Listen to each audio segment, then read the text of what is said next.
Une nation a besoin d'esprits éclairés pour être construite. Cependant, lorsque la consommation désordonnée de boissons alcoolisées devient le passe-temps favori des citoyens, une prise de conscience s'avère nécessaire pour remettre les pendules à l'heure. Les résultats de l'enquête menée par le ministère de la Santé en l'occurrence, la semaine dernière en disent long sur le phénomène.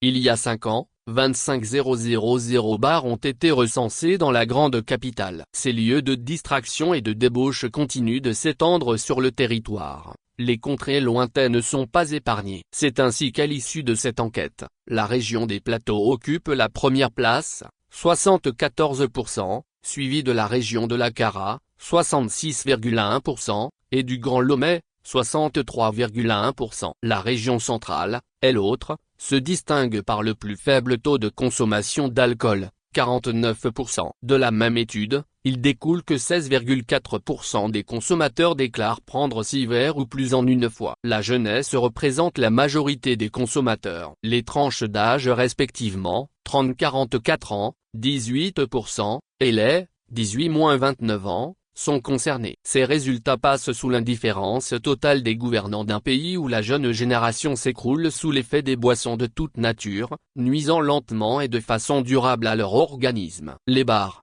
qu'ils soient agréés ou clandestins, constituent des rongeurs destructeurs pour une société qui se veut équilibrée. Pour exemple, la plus belle décoration qui puisse exister en plein centre-ville est une bouteille de bière en grandeur nature. Les panneaux de signalisation sont remplacés par ceux faisant la promotion des brasseries et la mise à disposition en masse de plusieurs boissons alcoolisées frelatées ne font qu'accentuer le phénomène. D'ailleurs, aucune réglementation ne régit le domaine, que ce soit pour la composition des boissons, le commerce ou même pour la protection de la santé et de la jeunesse. Bref, inexistence totale de loi sur la circulation des boissons alcoolisées.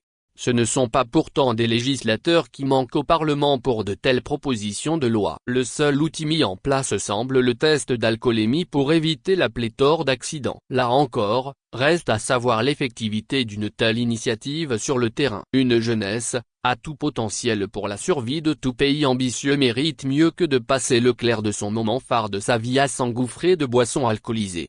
À l'ère où plusieurs États mettent à la disposition des jeunes des opportunités en matière d'éducation, de sport et de nouvelles technologies de pointe dans le but d'éclore leurs talents au service du pays, le parcours du Togo devient de plus en plus sombre au grand désespoir des populations.